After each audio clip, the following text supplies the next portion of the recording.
Transmission ഓയിലിൻ്റെ ഡ്രെയിനട്ട് അഴിക്കാനായിട്ട് വണ്ടി ഇതുപോലെ ഒന്ന് ലിഫ്റ്റ് ചെയ്ത് രണ്ട് സൈഡും ഇതുപോലെ ജാക്കി വെച്ച് സാധാരണയായി വർക്ക്ഷോപ്പുകളിൽ കൊടുക്കുമ്പോൾ അവർ എൻജിൻ ഓയിലാണ് മെയിനായിട്ടും കോമൺ ആയിട്ടും റെഗുലർ ഇൻ്റർവെല്ലിൽ മാറ്റാറുള്ളത്. ഓയിൽ നല്ലപോലെ ഡ്രെയിൻ ആവാനായിട്ട് ഇതുപോലെ വണ്ടി ഒന്ന് ചെരിച്ച് കൊടുക്കുക. ഇതാണ് നമ്മുടെ ഓയിൽ അതിലേക്ക് ഒഴിച്ചു കൊടുക്കാനായിട്ട് ഞാൻ ഉപയോഗിക്കുന്ന ടൂള്. ഇതുപോലൊരു ഹോസും ഒരു ചോർപ്പുമാണ് വേണ്ടത്. ഇപ്പം നിങ്ങൾക്ക് കാണാൻ സാധിക്കും ഗിയർ ഷിഫ്റ്റിംഗ് നല്ല സ്മൂത്തായിട്ടുണ്ട്. ഓരോ ഓയിൽ ചേഞ്ചിങ്ങിൻ്റെ സമയത്തും ഡ്രെയിൻ നട്ട് പുതിയത് മേടിച്ചിടുന്നത് നല്ലതായിരിക്കും. ഇത് പഴയതാണ്, ഇതിന് അധികം വില വരുന്നതല്ല. ഇനി നമുക്ക് വണ്ടി കട്ടപ്പുറത്തുനിന്ന് ഏതായാലും എടുത്തിട്ട് നമുക്ക് വണ്ടി ഒന്ന് ഓടിച്ച് നോക്കാം. ഗിയർ ഷിഫ്റ്റിംഗ് സ്മൂത്തായോ ഇല്ലയോ എന്നറിയണ്ടേ.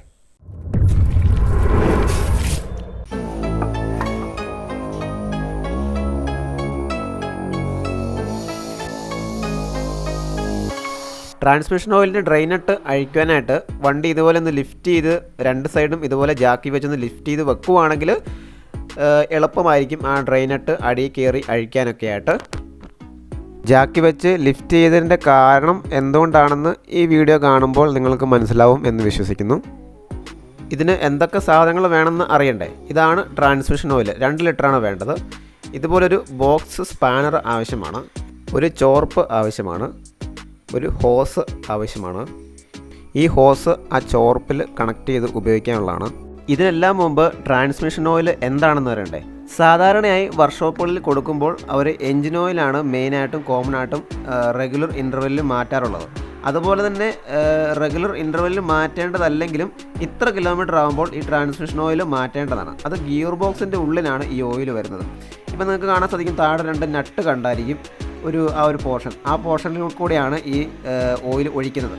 ഓരോ വാഹനത്തിനും അവരവരുടെ ഓണേഴ്സ് മാനുവലിൽ എത്ര കിലോമീറ്റർ കൂടുമ്പോഴാണ് ഗിയർ ഓയിൽ മാറ്റേണ്ടത് എന്ന് എഴുതിയിട്ടുണ്ട്. അധികം താമസിപ്പിക്കുന്നില്ല, വീഡിയോയിലേക്ക് പോകാം. അപ്പോൾ നമുക്ക് വാഹനത്തിൻ്റെ അടിയിലേക്ക് കയറിയിട്ട് ഗിയർ ഓയിലിൻ്റെ ഡ്രെയിൻ ബോൾട്ട് അഴിക്കാനുള്ള പണി നോക്കാം. അപ്പോൾ ഞാൻ ഈ മാർക്ക് ചെയ്ത് കാണിച്ചിരിക്കുന്നതാണ് നമ്മുടെ ഗിയർ ബോക്സിൻ്റെ ഓയിൽ ഡ്രെയിൻ ചെയ്യുന്ന ബോൾട്ട്. അതുപോലെ തന്നെ ഫില്ല് ചെയ്യുന്ന ബോൾട്ടും 2 ബോൾട്ടായിട്ടാണ് ഇവിടെ വന്നിരിക്കുന്നത്. ആദ്യമേ നമുക്ക് ഫില്ലിംഗ് ബോൾട്ട് അഴിക്കാം. അങ്ങനെ നിർബന്ധമൊന്നുമില്ല, ആദ്യമേ ഡ്രെയിൻ ചെയ്യുന്ന ബോൾട്ട് അഴിച്ചാലും രണ്ടാമത് ഫില്ല് ചെയ്യുന്ന ബോൾട്ട് അഴിച്ചാലും കുഴപ്പമില്ല. അപ്പോൾ നമുക്ക് ഇത് ലൂസ് ചെയ്തെടുക്കാം.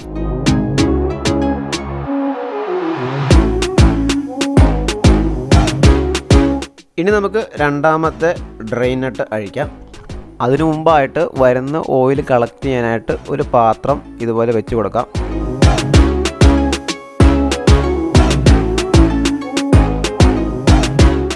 ഈ നട്ട് അഴിക്കുമ്പോഴേക്കും ഇതുപോലെ ഓയിൽ വരുന്നതാണ്, അതുകൊണ്ട് കെയർഫുൾ ആയിരിക്കുക നട്ട് ലൂസ് ചെയ്യുമ്പോഴും നട്ട് അഴിച്ചെടുക്കുമ്പോഴും.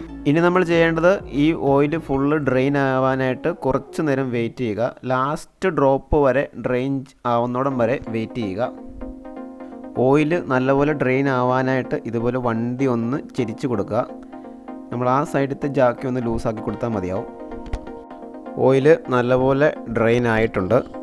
ഇനി നമുക്ക് വണ്ടി പഴയ പൊസിഷനിലേക്ക് ആക്കി വെക്കാം. ഡ്രെയിൻ ചെയ്തെടുത്ത് ഓയിൽ മാറ്റി വെക്കാം.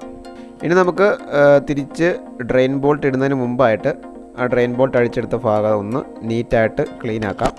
ഓയിൽ ഫില്ല് ചെയ്യുന്നതിന് മുമ്പായിട്ട് ഡ്രെയിൻ നട്ട് തിരിച്ച് ഇൻസേർട്ട് ചെയ്ത് ടൈറ്റ് ചെയ്യാം.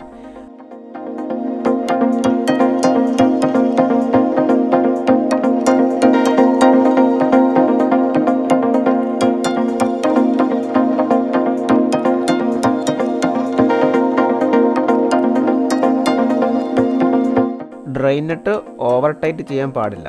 ഡ്രെയിൻ ചെയ്തെടുത്ത ഓയിൽ അവിടെ ഇവിടെ ഒഴിച്ച് കളയാതെ ഇതുപോലെ ബോട്ടിലാക്കി സൂക്ഷിക്കുക. ഇനി നമുക്ക് പുതിയ ഓയിൽ ഇതിലേക്ക് ഒഴിച്ചു കൊടുക്കാം. അപ്പം ഒഴിച്ചു കൊടുക്കാനായിട്ട് വണ്ടി ലെവൽ സർഫേസിലായിട്ട് ഇരിക്കേണ്ടതാണ്. കാരണം ആ കറക്റ്റ് ലെവൽ അറിയണമെങ്കിൽ വണ്ടി ലെവലായിട്ടിരിക്കണം. അപ്പം അതിനായിട്ട് നമുക്ക് ജാക്കിൽ നിന്ന് വണ്ടി റിമൂവ് ചെയ്ത് വണ്ടി ഫ്ലാറ്റ് സർഫേസ് വണ്ടി ലെവലായിട്ട് നിർത്തിയതിന് ശേഷം ഓയിൽ ഒഴിച്ചു കൊടുക്കാം. ഓയിൽ ഒഴിച്ച് കൊടുക്കാനായിട്ടാണ് ഇങ്ങനെ ചെയ്യുന്നത്. ഇതാണ് നമ്മുടെ ഓയിൽ അതിലേക്ക് ഒഴിച്ചു കൊടുക്കാനായിട്ട് ഞാൻ ഉപയോഗിക്കുന്ന ടൂള്. ഇതുപോലൊരു ഹോസും ഒരു ചോർപ്പുമാണ് വേണ്ടത്. നമ്മൾ ഇനിയിപ്പം ആ ടോപ്പിലുള്ള നട്ട് അഴിച്ചെടുത്ത ഭാഗത്തേക്ക് ഈ ഹോസ് ഇറക്കി വെക്കുക. എന്നിട്ട് നമ്മൾ ഇതുവഴി ഈ ചോർപ്പ് വഴി മുകളിൽ നിന്ന് ഇതുപോലെ ഓയിൽ ഒഴിച്ചു കൊടുത്തു കഴിഞ്ഞാൽ അതിൻ്റെ അകത്ത് നിറഞ്ഞ് ഫില്ലാവുന്നതാണ്. ഫില്ലായതിനു ശേഷം ആ നട്ടിൻ്റെ പുറത്തുകൂടി ഓവർലാപ്പ് ചെയ്ത് ഓയിൽ പുറത്തേക്ക് വന്നു കഴിഞ്ഞാൽ ഓയിൽ കറക്റ്റ് ലെവലായി എന്നാണ് അർത്ഥം. ഈ ക്ലിപ്പ് കണ്ടപ്പോൾ നിങ്ങൾക്ക് കറക്റ്റ് കാര്യം മനസ്സിലായി എന്ന് വിശ്വസിക്കുന്നു. അപ്പം ഇനി ഇതുവഴി മുകളിൽ നിന്ന് ഓയിൽ ഒഴിച്ച് കൊടുത്തു കഴിയുമ്പം ഇതിൻ്റെ അകത്ത് ഫില്ലായി ആ ഹോസിനിടയ്ക്ക് കൂടി ഓവർലാപ്പ് ചെയ്ത് താഴേക്ക് വീഴുമ്പോൾ അത് ഫില്ലായി എന്നാണ് അർത്ഥം. ഫില്ലായി പുറത്തേക്ക് വരുന്ന ഓയിൽ ശേഖരിക്കാൻ ഇതുപോലൊരു പാത്രം വെച്ച് കൊടുക്കാം. അപ്പോൾ നമുക്ക് പുതിയ ഗിയർ ഓയിൽ ഒഴിച്ചു കൊടുക്കാം.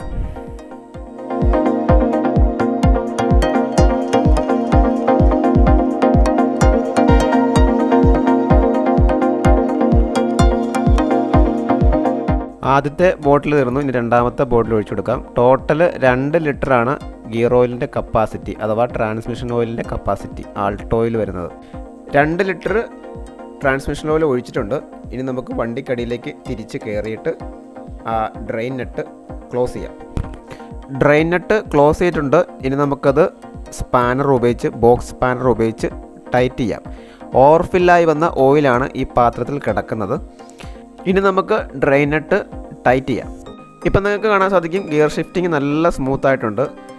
നേരത്തെ പഴയ ഓയിൽ കിടന്നതിനേക്കാളും ഇപ്പോൾ പുതിയ ഓയിൽ ഒഴിച്ച് കഴിഞ്ഞപ്പോൾ നല്ല സ്മൂത്തായിട്ടുണ്ട്. അപ്പം ആ ഒരു ട്രാൻസ്മിഷൻ ഓയിൽ മാറേണ്ടതിൻ്റെ ആവശ്യകത മനസ്സിലായെന്ന് വിശ്വസിക്കുന്നു. ഇനി നമുക്ക് ഡ്രെയിൻ നെട്ട് ടൈറ്റ് ചെയ്ത് പരിപാടി അവസാനിപ്പിക്കാം.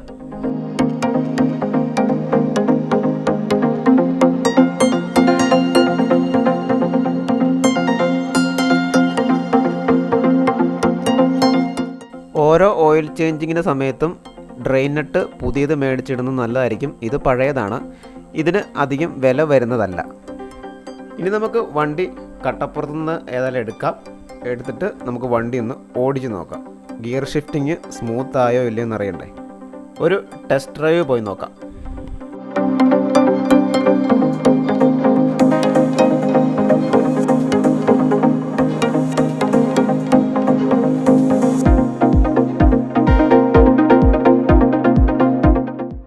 ടെസ്റ്റ് ഡ്രൈവ് പോയി വന്നതിന് ശേഷം നമ്മൾ വാഹനത്തിനടിയിൽ കയറി ഡ്രെയിൻ ബോട്ടിൻ്റെ ഭാഗത്തായിട്ട് എന്തെങ്കിലും ലീക്കുണ്ടോ ഇല്ലയോ എന്നൊന്ന് ഇൻസ്പെക്റ്റ് ചെയ്യുക. കാരണം നമ്മൾ ടൈറ്റ് ചെയ്തതിൽ എന്തെങ്കിലും മിസ്റ്റേക്ക് വന്നിട്ടുണ്ടോ എന്നറിയാൻ വേണ്ടിയാണ്.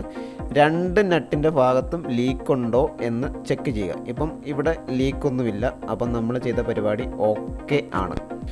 ഈ ഒരു വീഡിയോ ഇഷ്ടമായെന്ന് വിശ്വസിക്കുന്നു. ഗിയർ ഓയിൽ ചേഞ്ചിങ്ങിൻ്റെ വീഡിയോ ഞാൻ യൂട്യൂബിൽ ഇങ്ങനെ നോക്കിയിട്ട് അങ്ങനെ അധികം പേര് ആരും ചെയ്യുന്ന കണ്ടിട്ടില്ല. അപ്പോൾ നിങ്ങൾക്ക് ഒരു ഗിയർ ഓയിൽ ചേഞ്ച് ചെയ്യുന്നതിൻ്റെ ഒരു ഐഡിയ മനസ്സിലായെന്ന് വിശ്വസിക്കുന്നു. വീഡിയോ ഇഷ്ടമായെങ്കിൽ ലൈക്ക് ചെയ്യുക, സബ്സ്ക്രൈബ് ചെയ്യുക, സപ്പോർട്ട് ചെയ്യുക.